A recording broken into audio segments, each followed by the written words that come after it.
ಎಲ್ರಿಗೂ ನಮಸ್ಕಾರ ರೀ. ಬನಹಟ್ಟಿಯ ಪ್ರತಿಷ್ಠಿತ ಶಿಕ್ಷಣ ಸಂಸ್ಥೆಯಾಗಿರ್ತಕ್ಕಂಥ royal Hamsaveni coaching centre Banahatti ವತಿಯಿಂದ 5ನೇ ಓದ್ತಕ್ಕಂಥ ಮಕ್ಕಳಿಗೆ ಮತ್ತು ಅವರ ಪಾಲಕರಿಗೆ ಒಂದು ಬಹಳ ಇಂಪಾರ್ಟೆಂಟ್ ಆಗಿರ್ತಕ್ಕಂಥ ಮಾಹಿತಿಯನ್ನ ತೆಗೆದುಕೊಂಡು ಬಂದಿದ್ದೀವಿ. ಅದೇನಪ್ಪಾ ಅಂತಂದ್ರ ಜವಾಹರ್ ನವೋದಯ ವಿದ್ಯಾಲಯ ಸಮಿತಿಯವರು NVS ದವರು ಈ ವರ್ಷ ಅಂದ್ರೆ 2027ನೇ ಶೈಕ್ಷಣಿಕ ಸಾಲಿಗೆ ಆಯ್ಕೆ ಆಗ್ತಕ್ಕಂತ ಮಕ್ಕಳಿಗೆ ಒಂದು ನೋಟಿಫಿಕೇಶನ್ ಹೊರಡಿಸ್ಯಾರ. ಅಪ್ಲಿಕೇಶನ್ ಹಾಕ್ತಕ್ಕಂಥದ್ದು ಲಾಸ್ಟ್ ಡೇಟ್ ಇದೇ ತಿಂಗಳು ಕೊಟ್ಟಾರ. ಅಂದ್ರೆ 31/7/2026 ಏನ್ ಮಾಡಕತ್ತಾರ ಅಂತಂದ್ರೆ ಅಪ್ಲಿಕೇಶನ್ ಲಾಸ್ಟ್ ಡೇಟ್ ಅಂತ ಹೇಳ್ತಾರೆ. ಆಮೇಲೆ ಎಕ್ಸಾಮ್ ಡೇಟ್ ನೆನಪಿಟ್ಕೋರಿ, 28/11/2026. ಪ್ರತಿ ವರ್ಷ ಡಿಸೆಂಬರ್ದಾಗಿತ್ತು. ಹೋದ ವರ್ಷ ಡಿಸೆಂಬರ್ದಾಗ ಎಕ್ಸಾಮ್ ಇದ್ದು, ಅಚ್ಚಿ ವರ್ಷ ಜನವರಿ ಒಳಗಿದ್ದು. ಬಟ್ ಈ ವರ್ಷ ಯಾರು ಅಭ್ಯಾಸ ಮಾಡ್ತಾ ಇದ್ದೀರಿ ನಿಮಗ ಬಹಳ ಕಡಿಮೆ ಅವಕಾಶ ಮತ್ತು ಅವಧಿ ಐತಿ. ಯಾಕಪ್ಪ ಅಂತಂದ್ರ 28/11/2026 ಎಕ್ಸಾಮ್ ಡೇಟ್ ಅನೌನ್ಸ್ ಆಗೈತಿ. ಹಾಗಾದ್ರ ಇನ್ನು ನಿಮ್ಮೆಲ್ಲರಿಗೂ ಗೊತ್ತಿರ್ತಕ್ಕಂತ ಒಂದು ವಿಶೇಷ ಏನಂತಂದ್ರ ಅವೆಲ್ಲ ನೋಟಿಫಿಕೇಶನ್ ಒಳಗೆ ಕೊಟ್ಟಾರೆ. JPG ಫಾರ್ಮೇಟ್ ಆಗಿರ್ಬೇಕು, ಒಂದು ಫೋಟೋ ಇರ್ಬೇಕು, ಒಂದು ಅಪ್ಲಿಕೇಶನ್ ಫಾರ್ಮ್ ಇರ್ತೈತಿ. ಅದ್ರ ಒಳಗ ಪಾಲಕರ ಸಿಗ್ನೇಚರ್ ಮತ್ತೆ ಕ್ಯಾಂಡಿಡೇಟ್ ಸಿಗ್ನೇಚರ್, ಆಮೇಲೆ ನಿಮ್ ಕಾಸ್ಟ್ ಸರ್ಟಿಫಿಕೇಟ್.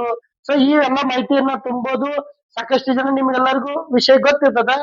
ಆದ್ರ ಈಗ ನಾವು ಬರ್ತಕ್ಕಂತ ಬಹಳ ಇಂಪಾರ್ಟೆಂಟ್ ಆಗಿರ್ತಕ್ಕಂತ ಒಂದು ವಿಚಾರವನ್ನ ನಾವಿಲ್ಲಿ ಹೇಳಿಕೆ ಬರ್ತಾ ಇದೀವಿ. ಏನಪ್ಪಾ ಅಂತಂದ್ರ ಡೈರೆಕ್ಟ್ ಬರ್ತಕ್ಕಂಥದ್ದು ನಾವು ಈಗ ಸಿಲೆಬಸ್ ಬಗ್ಗೆ ಚರ್ಚೆ ಮಾಡ್ತೀವಿ. ಸೊ ಏನ್ರಿ ಅದ್ರ ಬಗ್ಗೆ ಎಲ್ಲಾ ನೀವು ಮಾಹಿತಿ ಹೆಂಗ್ ತುಂಬುದು ಹೇಳೋಕ್ಕಿಂತ ಮೊದಲು ಸಿಲೆಬಸ್ ಹೇಳಕತ್ತಿರಲ್ಲ ಅಂತ ಕೂಡ್ಲೆ ಅಂತ ನೀವ್ ಅನ್ಬೋದ್ರಿ. ಸಾಕಷ್ಟು ಜನ ಹೆಂಗ್ ತುಂಬಬೇಕು ಅನ್ನೋದು ಮಾಹಿತಿಯನ್ನ ಕೊಡ್ತಾರೆ. ಬಟ್ ಆದ್ರ ಬಹಳ ಮುಖ್ಯವಾಗಿರ್ತಕ್ಕಂಥದ್ದು ಇನ್ನು ಕಡಿಮೆ ಅವಧಿ ಒಳಗ ನಿಮ್ಮ ಮಕ್ಕಳನ್ನ ಏನ್ ಮಾಡ್ಬೇಕಾಗಿತಿ, ನೀವು ಈ ವರ್ಷದ ಸಿಲೆಬಸ್ ಅನುಗುಣವಾಗಿ ಸ್ಟಡಿಯನ್ನ ಮಾಡಿಸ್ಬೇಕಾಗತ್ತೆ. ಹಾಗಾಗಿ 5ನೇ ಪಾಯಿಂಟ್ಗೆ ನಾವು ಬರೋಣ. Composition of the selection test. The selection test will be of 2 hours duration from 11:30 AM to 1:30 PM and will have 3 sections with only objective type questions. There are 80 questions in all for 100 marks. ಅಂದ್ರ ಇಲ್ಲಿ 2 ತಾಸಿನ ಅವಧಿ ಒಳಗೆ ನಿಮಗ exam ಇರ್ತತಿ. So ಅಲ್ಲಿ ಏನ್ ಮಾಡ್ಯಾರ ಅಂತಂದ್ರೆ ಇಲ್ಲಿ type of test, number of questions, marks ಮತ್ತು ಅವಧಿಯನ್ನ ಕೊಟ್ಟಾರ. ನೋಡ್ರಿ, ಇಲ್ಲಿ ತನಕ ನಾವ್ ಏನ್ ಮಾಡ್ತಿದ್ವಿ, ವರ್ಷ 1ನೇ ಕ್ವಶನ್ ದಿಂದ 40ನೇ ಕ್ವಶನ್ ತನಕ ಮೆಂಟಲ್ ಎಬಿಲಿಟಿ ಮಾತ್ರ ಇರ್ತಾ ಇತ್ತು. ಬಟ್ ಇವಾಗ ಚೇಂಜ್ ಆಗಿದೆ. ಇದು ಬಹಳ ಮುಖ್ಯ. Mental ability test and environmental studies ಅಂದ್ರೆ ಮಾನಸಿಕ ಸಾಮರ್ಥ್ಯ ಪರೀಕ್ಷೆ ಮತ್ತು ಪರಿಸರ ಅಧ್ಯಯನದ ಒಂದು ವಿಷಯವನ್ನ ಕೊಟ್ಟಿದ್ದಾರೆ. ಅಂದ್ರೆ EVS ಅನ್ನ ಕೊಟ್ಟಿದ್ದಾರೆ. 20 ಮಾರ್ಕ್ಸ್ ಮೆಂಟಲ್ ಎಬಿಲಿಟಿ ಇರ್ತಾವ. ಆಮೇಲೆ 20 ಕ್ವಶನ್ ಏನಿರ್ತತಿ EVS ಮೇಲೆ ಇರ್ತೈತಿ. ಅಂದ್ರೆ 20 ಕ್ವಶನ್ಗೆ 25 ಮಾರ್ಕ್ಸು, EVS 20 ಕ್ವಶನ್ಕ 25 ಮಾರ್ಕ್ಸು. ಇದು 50 ಮಾರ್ಕ್ಸಿನ ಕ್ವಶನ್ 60 ನಿಮಿಷದೊಳಗೆ ನೀವು ಕವರ್ ಮಾಡ್ಬೇಕಾಗತ್ತೆ. ನೆಕ್ಸ್ಟ್ ಉಳಿದಿರ್ತಕ್ಕಂಥ 2 ಕೂಡ ಸೇಮ್ ಇದಾವ. ಏನಪ್ಪಾ ಅಂತಂದ್ರ ಅರ್ಥಮೆಟಿಕ್ ಮ್ಯಾಥ್ಸ್ 20 ಕ್ವಶನ್ 25 ಮಾರ್ಕ್ ಮತ್ತು ಲ್ಯಾಂಗ್ವೇಜ್ ಟೆಸ್ಟ್. ನೀವು ಕನ್ನಡ ಮಾಧ್ಯಮದ ವಿದ್ಯಾರ್ಥಿಗಳಾಗಿದ್ರೆ ನಿಮಗೆ ಕನ್ನಡಕ್ಕೆ ಸಂಬಂಧಪಟ್ಟಿರ್ತಕ್ಕಂಥ ಪ್ಯಾಸೇಜ್ ಗಳನ್ನ ಕೊಡ್ತಾರೆ. ನೀವು ಇಂಗ್ಲಿಷ್ ಮಾಧ್ಯಮದ ವಿದ್ಯಾರ್ಥಿಗಳಾಗಿದ್ರಿ ಅಂದ್ರೆ so you have to write the passages in English. So ಇದು ಗೊತ್ತಿರ್ತತಿ. ಈಗ ಒಂದು ಮಾಡೆಲ್ ಕ್ವಶನ್ ಪೇಪರ್ ಅನ್ನ NVS ಕೊಟ್ಟಾರ. ಸೊ ಇಲ್ಲಿ ನೀವು ಮಾರ್ಕ್ ಮಾಡ್ಬೇಕಾಗಿತ್ತು ಅಂತಂದ್ರೆ ಯಾವ್ದು ಕರೆಕ್ಟ್ ಆನ್ಸರ್ ಇರ್ತೈತಿ ಫುಲ್ ಶೇಡ್ ಮಾಡ್ಬೇಕು ಅಂತ ಹೇಳ್ಯಾರ. ಸೊ ಈ ಎಲ್ಲಾ ವಿಷಯಗಳು ನಿಮ್ಗೆ ಗೊತ್ತಿರ್ತೈತಿ. ಈಗ ನಾವು ನೇರವಾಗಿ ಏನ್ ಮಾಡೋಣ, ಆ ಕ್ವಶನ್ ಪೇಪರ್ ಅನ್ನ ನೋಡೋಣ. ಸೊ ಇಲ್ಲಿ ಬಂತು ನೋಡಿ question paper. Nature of the test ಏನಂತದೆ, section 1 mental ability test MAT and environmental studies, ಮಾನಸಿಕ ಸಾಮರ್ಥ್ಯ ಪರೀಕ್ಷೆ ಮತ್ತು ಪರಿಸರ ಅಧ್ಯಯನಕ್ಕೆ ಸಂಬಂಧಪಟ್ಟಂಗ ಪ್ರಶ್ನೆಗಳು ಇರ್ತಾವ. ಸೊ ಇದೆಲ್ಲ ಇರ್ತದೆ. 5 ಕ್ವಶನ್ ಕೊಟ್ಟಿರ್ತಾರೆ, ನೀವು ಮಾಡ್ಬೇಕು ಅಂತ ಇರ್ತೈತಿ. ಇಲ್ಲಿ EVS ಒಳಗ ಒಂದು ವಿಶೇಷತೆ ಏನ್ ಕೊಟ್ಟಾರ ನೋಡ್ರಿ. The section is divided into 5 parts having 4 questions each from mental ability and remaining 20 questions are from environmental studies given below as some examples. ಅಂದ್ರೆ 20 ಕ್ವಶನ್ ಮೆಂಟಲ್ ಎಬಿಲಿಟಿಗೆ ಸಂಬಂಧಪಟ್ಟಂಗ ಐತಿ, ಇನ್ 20 ಕ್ವಶನ್ ಯಾವ್ದ್ರ ಬಗ್ಗೆ ಐತಿ, EVS ಬಗ್ಗೆ ಐತಿ. So arithmetical and number pattern. So ಒಂದೇದು number pattern ಬಗ್ಗೆ ಕೊಟ್ಟಾರ. ನೆಕ್ಸ್ಟ್ ಫಿಗರ್ ಸೀರೀಸ್ ಕಂಪ್ಲೀಷನ್ ಬಗ್ಗೆ ಐತಿ, ಸರಣಿಯನ್ನ ಪೂರ್ಣಗೊಳಿಸಿ ಅಂತ ಬರ್ತದೆ. ನೆಕ್ಸ್ಟ್ ಜೊಮೆಟ್ರಿಕಲ್ ಫಿಗರ್ ಕಂಪ್ಲೀಷನ್ ಅಂತಂದ್ರ ಟ್ರಯಾಂಗಲ್, ಸ್ಕ್ವೇರ್, ಸರ್ಕಲ್ ಸಂಬಂಧಪಟ್ಟಂಗ 4 ಪ್ರಶ್ನೆಗಳು ಇರ್ತಾವ. ಸೊ ಆಮೇಲೆ ಮಿರರ್ ಇಮೇಜ್ ಮತ್ತು ವಾಟರ್ ಇಮೇಜ್ ಬಗ್ಗೆ ಪ್ರಶ್ನೆಗಳನ್ನ ಕೇಳ್ತಾರ. ಸೊ ಅದ್ರ ಜೊತೆಗೆ ನೆಕ್ಸ್ಟ್ ಏನಪ್ಪಾ ಅಂತಂದ್ರ ಎಂಬೆಡೆಡ್ ಫಿಗರ್ಸ್ ಅಂತ ಬರ್ತೈತಿ.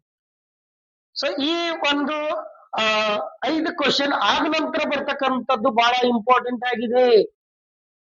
ವಿದ್ಯಾರ್ಥಿಗಳೇ ಮತ್ತು ಪಾಲಕರ ಗಮನಿಸಬೇಕಾಗಿರ್ತಕ್ಕಂಥ ವಿಷಯ ಏನಂತಂದ್ರ, ಮೊದಲ 50 ಕ್ವಶನ್ಕ್ಕೆ 49-50 ಮಾರ್ಕ್ಸ್ ಫಿಕ್ಸ್ ಬೀಳ್ತಿದ್ದು.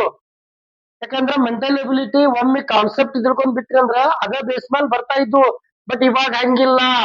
ಇವಾಗ ನೀವು ಏನ್ ಮಾಡ್ಬೇಕು, ಮಕ್ಕಳಿಗೆ ಹೆಚ್ಚಿನ ಜ್ಞಾನವನ್ನ ಪರೀಕ್ಷೆಯನ್ನ ಮಾಡ್ಲಿಕ್ಕೆ NVS ದವರು ಸ್ವಲ್ಪ ಚೇಂಜ್ ಮಾಡಿದಾರ. ಏನ್ ಕೊಡ್ತಾರೆ ನೋಡಿ ಅವರು, EVS takes an interdisciplinary approach integrating basic concepts from science, social science and environmental studies. ಅಂದ್ರ ನೀವು ಮಗು ವಿಜ್ಞಾನದ ಬಗ್ಗೆ, ಸಮಾಜ ವಿಜ್ಞಾನದ ಬಗ್ಗೆ ಮತ್ತು ಪರಿಸರದ ಅಧ್ಯಯನದ ಬಗ್ಗೆ ಅರಿವನ್ನ ಮೂಡಿಸ್ಕೊಂಡು ಅವನಿಗೆ ಎಷ್ಟು ಜ್ಞಾನ ಐತಿ ಅಂತ ತಿಳಿದುಕೊಳ್ಳಿಕ್ಕೆ ಸೊ ಈಗ ಸಿಲೆಬಸ್ ಅನ್ನ ಈ ಒಂದು ಸಿಲೆಬಸ್ ಅನ್ನ ಸೇರಿಸಿದಾರ. The main purpose of this test is, ಯಾಕೆ EVS ಅನ್ನ ಸೇರ್ಪಡೆ ಮಾಡ್ಯಾರ ಅಂದ್ರ to assess basic awareness of the candidates about their surroundings. ಅಂದ್ರೆ ಒಬ್ಬ ಮಗು ಶಾಲ್ಯಾಗ ಬಹಳ ಶಾಲೆ ಅದಾನ, ಆದ್ರೆ ಏನಾಗೈತಿ ಊರಾಗ ಹೆಂಗ್ ಬದುಕ್ಬೇಕಂತ ಗೊತ್ತಿಲ್ಲ. ಶಾಲ್ಯಾಗ ಬಹಳ ಶಾಲೆ ಅದಾನ, ಮಾರ್ಕ್ಸ್ 100 ತಗೊಳಕತ್ತಾನ, ಸಮಾಜದ ಆಗು ಹೋಗುವ ಪರಿಸರದ ಬಗ್ಗೆ ಅವನಿಗೆ ಮಾಹಿತಿ ಇಲ್ಲ. ಅದ್ರ ಮಾಹಿತಿ ಅವನಿಗೆ ಐತೋ ಇಲ್ಲೋ ಅಂತ ಹೇಳಿ ಚೆಕ್ ಮಾಡ್ಲಿಕ್ಕೆ, ಸೊ ಬೇಸಿಕ್ ಅವೇರ್ನೆಸ್ ಅನ್ನ ಮೂಡಿಸ್ಲಿಕ್ಕೆ ವಿಜ್ಞಾನ, ಸಮಾಜ ವಿಜ್ಞಾನ ಮತ್ತು ಪರಿಸರ ಅಧ್ಯಯನ ಇಟ್ಟಾರ. ಹಾಗಾದ್ರೆ ಏನು ಸಿಲೆಬಸ್ ಇಡ್ತಾರ ಅನ್ನೋದನ್ನು ಕೂಡ ಇಲ್ಲಿ ಕೊಟ್ಟ ಬಿಟ್ಟಾರ. ನೋಡ್ರಿ ಏನೇನ್ ಕೊಟ್ಟಾರು. The first one is natural world. Natural world, world ಅಂದ್ರೆ ಜಗತ್ತು. ಹೌದಾ? ನ್ಯಾಚುರಲ್ ವರ್ಲ್ಡ್ ಅಂದ್ರೆ ನಮ್ಮ ಈ ಜಗತ್ತಿನಲ್ಲಿರ್ತಕ್ಕಂಥ ಸಹಜವಾಗಿ ಏನೇನದಾವ್ರಿ. ಒಂದು ಟ್ರಾನ್ಸ್ಪೋರ್ಟೇಶನ್ ಐತಿ. ಟ್ರಾನ್ಸ್ಪೋರ್ಟೇಶನ್ ಒಳಗೆ ಯಾವ್ಯಾವ ಬರ್ತಾವ,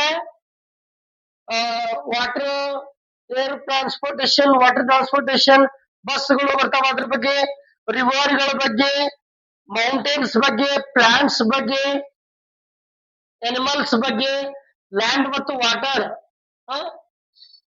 ನ್ಯಾಚುರಲ್ ಡಿಸಾಸ್ಟರ್ಸ್. ಹೌದಾ? ನಂತರ types of houses, shelters, water cycle etcetera. ಅಂದ್ರ ಸೊ ಈ ಪಾಠ ನ್ಯಾಚುರಲ್ ವರ್ಲ್ಡ್ ಒಳಗ ನಿಮಗೆ ಯಾವ್ದ್ರ ಬಗ್ಗೆ ಕೇಳ್ತಾರ ಅಂತಂದ್ರ, ಸಾರಿಗೆ ವ್ಯವಸ್ಥೆಯ ಬಗ್ಗೆ ಕೇಳ್ತಾರ. ಜಗತ್ತಿನ ದೊಡ್ಡ ನದಿ, ಚಿಕ್ಕ ನದಿ, ನಮ್ಮ ದೇಶಕ್ಕೆ ಸಂಬಂಧಪಟ್ಟಿರ್ತಕ್ಕಂಥ ನದಿ ವ್ಯವಸ್ಥೆ ಬಗ್ಗೆ ಕೇಳ್ತಾರ. ಪರ್ವತಗಳ ಬಗ್ಗೆ ಮಾಹಿತಿ ಕೇಳ್ತಾರ. ಸಸ್ಯಗಳು ಮತ್ತು ಪ್ರಾಣಿಗಳು ಭೂಮಿ ಮ್ಯಾಲ ನೀರಿನಲ್ಲಿ ವಾಸ ಮಾಡ್ತಕ್ಕಂಥದ್ರ ಬಗ್ಗೆ ಕೇಳ್ತಾರ. ಪರಿಸರ ವಿಕೋಪಕ್ಕೆ ಸಂಬಂಧಪಟ್ಟಿದ್ದಂತ ಆಗಿರ್ಬೋದು. ಆಮೇಲೆ ಮನೆಗಳು, ವಾಟರ್ ಸೈಕಲ್, ಇದ್ರ ಬಗ್ಗೆ ಅಲ್ಲಿ ಸಾಮಾನ್ಯವಾದ ಪ್ರಶ್ನೆಯನ್ನ ಕೇಳ್ತಾರ. ಇನ್ನು human body. So human body ಪಾಠ ಬಹಳ ಮುಖ್ಯವಾಗಿರ್ತಕ್ಕಂಥದ್ದು. ಇಲ್ಲಿ ರೆಸ್ಪಿರೇಟರಿ ಸಿಸ್ಟಮ್ ಆಗಿರ್ಬೋದು, ಫುಡ್ ಅಂಡ್ ನ್ಯೂಟ್ರಿಷನ್ ಅಂದ್ರೆ ಸಮತೋಲನ ಭರಿತವಾಗಿರ್ತಕ್ಕಂಥ ಪೌಷ್ಟಿಕ ಆಹಾರವನ್ನ ನಾವು ಯಾವ ಸೇವಿಸ್ಬೇಕು, ಯಾವ್ದ್ರೊಳಗೆ ಏನು ವಿಟಮಿನ್ಸ್ ಗಳು, ಪ್ರೋಟೀನ್ಸ್ ಗಳು ಇರ್ತಾವೆ. ಆಮೇಲೆ ಹೈಜೀನ್ ಮತ್ತು ಕ್ಲೀನ್ಲಿನೆಸ್. ನಂತರ ಸೂಪರ್ ಸೆನ್ಸಸ್, ನಮ್ಮಲ್ಲಿರ್ತಕ್ಕಂಥ ಸೆನ್ಸ್ ಆರ್ಗನ್ಸ್, ಅದ್ರ ಬಗ್ಗೆ ಆಗಿರ್ಬೋದು. Basic knowledge of internal system ಅಂದ್ರೆ ನಮ್ಮ ದೇಹದ ಆಂತರಿಕವಾಗಿರ್ತಕ್ಕಂಥ ದೇಹದ ಅಂಗಗಳಲ್ಲಿ ಏನೇನ್ ಅದಾವ, ಫಾರ್ ಎಕ್ಸಾಂಪಲ್ ಲಿವರ್ ಆಗಿರ್ಬೋದು, ಕಿಡ್ನಿ ಆಗಿರ್ಬೋದು. ಸೊ ಅವೇನ್ ಕೆಲಸ ಮಾಡ್ತಾವ, ಇವೆಲ್ಲವನ್ನ ಕೂಡ ಏನ್ ಮಾಡ್ತಾರೋ ಅಲ್ಲಿ ಹೇಳುವಂತ ಕೆಲಸ ಮಾಡ್ತಾರ. ಇನ್ನ ಸೈನ್ಸ್ ಇನ್ ಡೈಲಿ ಲೈಫ್, ಒಂದು ನಮ್ಮ ಜೀವನ ಐತಿ ಅಂತಂದ್ರ ಆ ಜೀವನದ ಒಳಗ ಸೈನ್ಸ್ ಇದ್ದ ಇರ್ತತಿ. ಹೆಂಗ ನಮ್ಮ ಜೀವನದ ಒಳಗ ಸೈನ್ಸ್ ಕೆಲಸ ಮಾಡ್ತತಿ? Food preservation, water and air pollution, conservation of water and soil. So ಇದ್ರ ಬಗ್ಗೆ ಪ್ರಶ್ನೆ ಕೇಳ್ತಾರ. ಸೋಷಿಯಲ್ ಸರೌಂಡಿಂಗ್ಸ್, ಸಮಾಜಕ್ಕೆ ಸಂಬಂಧಪಟ್ಟಂಗೂ ಪ್ರಶ್ನೆಗಳನ್ನು ಕೇಳ್ತಾರೆ. ಸೂಪರ್ಲೇಟಿವ್ಸ್ ಆಫ್ ಇಂಡಿಯಾ, ಸೂಪರ್ಲೇಟಿವ್ಸ್ ಆಫ್ ಇಂಡಿಯಾ ಅಂತಂದ್ರೆ ಸೊ ಭಾರತದವರ ಜೊತೆಗೆ ಇರ್ತಕ್ಕಂತ ಒಂದು ಒಳ್ಳೆಯ ಸಂಬಂಧ ಯಾರ್ಯಾರ ಜೊತೆಗೆ ಐತಿ. ಸ್ಟೇಟ್ಸ್ ಅಂಡ್ ಕ್ಯಾಪಿಟಲ್ ಸಿಟೀಸ್, ಭಾರತದ ರಾಜ್ಯಗಳು ಅದರಲ್ಲಿ ಇರ್ತಕ್ಕಂತ ಅದರ ರಾಜಧಾನಿಗಳ ಬಗ್ಗೆ ಕೇಳ್ತಾರೆ. ರಾಷ್ಟ್ರೀಯ ಚಿಹ್ನೆಗಳ ಬಗ್ಗೆ, ನ್ಯಾಷನಲ್ ಸಿಂಬಲ್ಸ್ ಬಗ್ಗೆ ಕೇಳ್ತಾರೆ. ನಂತರ different landscapes, festivals, seasons, forest, crops, clothes and fibres etcetera. ಅಂದ್ರ ಈ ವರ್ಷದಿಂದ ನವೋದಯ ಪಾಸ್ ಆಗ್ಬೇಕಂತಂದ್ರ ಅಟ್ ಈಜಿ ಇಲ್ಲ. ಮೊದಲ ಏನಕ್ಕಿತ್ತು, 50 ಮಾರ್ಕ್ಸಿಗೆ ನಿಮಗ 50ಕ್ಕ 50 ಸಿಕ್ ಬಿಡ್ತಿದ್ವು, 49 ಸಿಕ್ತಿದ್ವಿ. ಬಟ್ ಇನ್ನು ನೀವು ನವೋದಯ ಪಾಸ್ ಆಗ್ಬೇಕಾಗಿತ್ತು ಅಂತಂದ್ರ so this part is very important.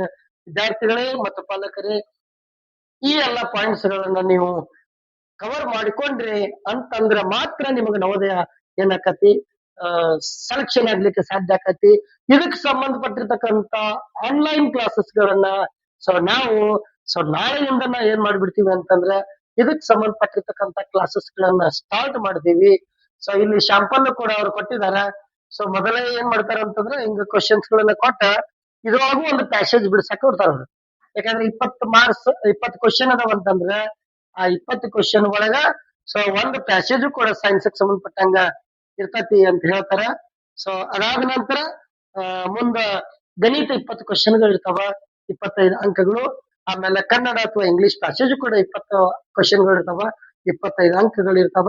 ಹಾಗಾಗಿ ತಡ ಮಾಡಬೇಡ್ರಿ, ಒಂದು ಸೆಕೆಂಡ್ ಕೂಡ ನಿಮ್ಗೆ ಬಹಳ ಮುಖ್ಯ ಆಗ್ತದ. ಅಪ್ಲಿಕೇಶನ್ ಹಾಕುವಂತ ಸಂದರ್ಭದೊಳಗ ನಿಮ್ಗೆ ಏನಾದ್ರು ಡೌಟ್ ಇತ್ತು ಅಂತಂದ್ರ ನಮ್ಮ ಶಾಲೆಗೆ ಬರ್ರಿ. ನಮ್ಮ ಶಾಲೆ ಕಾಂಟ್ಯಾಕ್ಟ್ ನಂಬರ್ಗೆ ಫೋನ್ ಹಚ್ಚಿದ್ರಂದ್ರೆ ಹೆಂಗ್ ಅಪ್ಲಿಕೇಶನ್ ಹಾಕೋದನ್ನ ಹೇಳ್ತಾರೆ.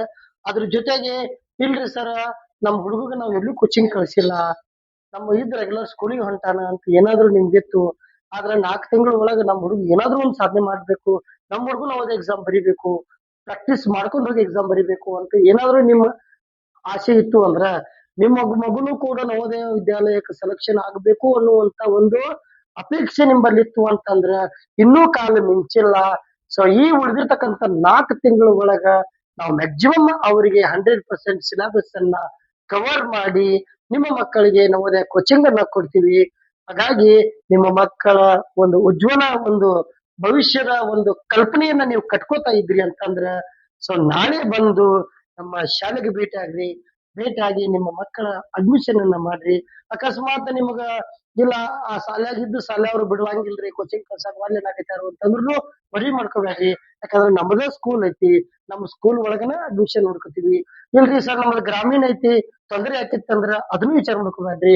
ನಮ್ಮ ಸಂಸ್ಥೆ ಅಂಡರ್ ಒಳಗನ ಒಂದು ಗ್ರಾಮೀಣ ಶಿಕ್ಷಣ ಸಂಸ್ಥೆಯನ್ನು ಕೂಡ ನಾವು ನಡೆಸ್ತಾ ಇದ್ದೀವಿ ಅನ್ನುವಂತ ಮಾತನ್ನ ಹೇಳುತ್ತಾ ಸೊ ಎಲ್ರು ಕೂಡ ಈ ಒಂದು ಸದುಪಯೋಗವನ್ನ ಪಡಿಸ್ಕೊಂಡು ಎಲ್ರು ಕೂಡ ಒಂದು ಬಡ ಒಂದು ನೇಕಾರ ಮಕ್ಕಳಾಗಿರ್ಬೋದು, ಕೂಲಿಕಾರ ಮಕ್ಕಳಾಗಿರ್ಬೋದು, ರೈತಾಪಿ ವರ್ಗದ ಮಕ್ಕಳು ಕೂಡ ಒಂದು ನವೋದಯ ವಿದ್ಯಾಲಯ ಶಾಲೆಗೆ ಸೆಲೆಕ್ಷನ್ ಆಗ್ಲಿಕ್ಕೆ ಸಹಾಯ ಸಹಕಾರವನ್ನ ನೀಡ್ತಕ್ಕಂತಹ ಕಡಿಮೆ ಫೀಸ್ನಲ್ಲಿ ಯಾವ್ದಾದ್ರು ಕೋಚಿಂಗ್ ಕೊಡ್ತಾ ಇದ್ರು ಅಂತಂದ್ರ ಅದು ನಿಮ್ಮೆಲ್ಲರ ಹೆಮ್ಮೆಯ ಶಿಕ್ಷಣ ಸಂಸ್ಥೆ royal Hamsaveni coaching centre Banahatti.